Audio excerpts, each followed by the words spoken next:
Dans une interview radio, nous avons écouté le président de la Chambre d'agriculture annoncer que les entraves montées pour perturber la libre circulation du soja et du cajou seront levées. Et c'est la preuve manifeste que le mécanisme de commercialisation mis en place a échoué. Qu'il vous souvienne. À l'annonce de ce mécanisme, nous avions dit que ce mécanisme avait les deux pieds cassés et qu'il ne pouvait pas marcher. Les faits viennent de nous donner raison. Et c'est pourquoi nous sommes revenus en bon pédagogue pour montrer le chemin de sortie. En fait, le mécanisme de commercialisation du soja proposé a été pensé et monté pour favoriser exclusivement les quelques industriels installés au Bénin. Alors faisons un peu de la logique. Un industriel chinois, indien, pakistanais ou autre, qui vient chercher les matières premières, soja ou cajou au Bénin, pour alimenter son industrie, est obligé de supporter le fret, le bateau, les taxes diverses, ce qui fait que le produit lui revient beaucoup plus cher à l'arrivée. Par contre, un industriel installé au Bénin est exempté de toutes ces charges que nous venons de citer.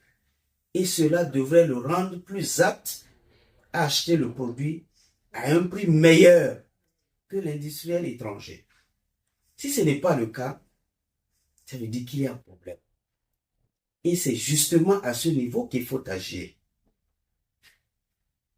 Et si nous passons de la logique à l'histoire, quand il était question de faire la promotion de la filière coton, l'opérateur économique, M.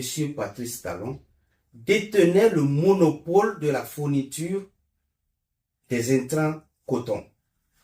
Et en début de campagne, il fixait au gouvernement les prix de revient des intrants en dessous desquels il n'était pas prêt à fournir les intrants aux producteurs de coton.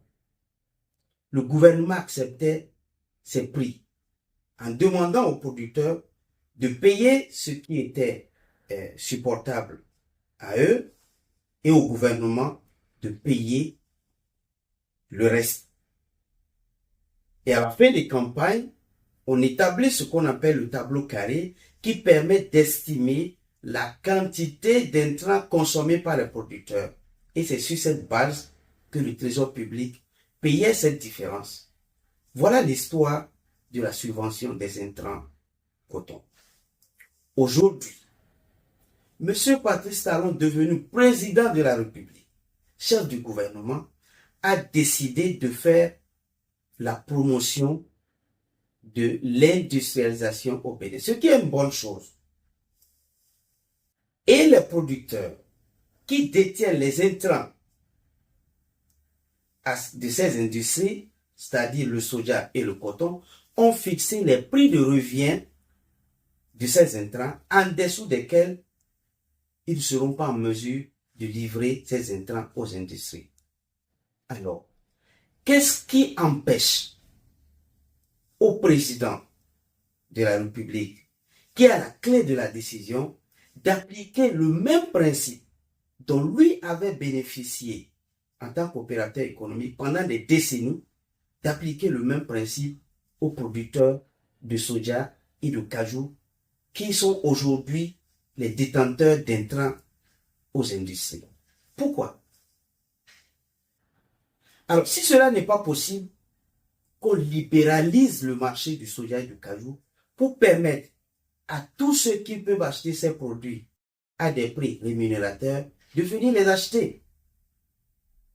Car les 70% des citoyens béninois qui vivent du secteur agricole produisent pour être épanouis à la hauteur de leurs efforts, comme l'a dit le chef de l'État lui-même.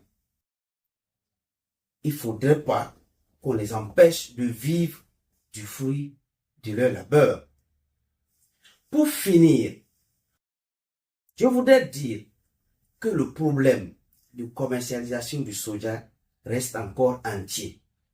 Le fait de lever les entraves montées à la libre circulation du soja ne règle pas le problème. Le problème reste entier. Et je profite de l'occasion pour demander aux dirigeants du Bénin actuel de permettre aux filières soja et cajou de respirer convenablement afin de sortir enfin de la monoculture de coton et d'aller vers une diversification agricole réelle.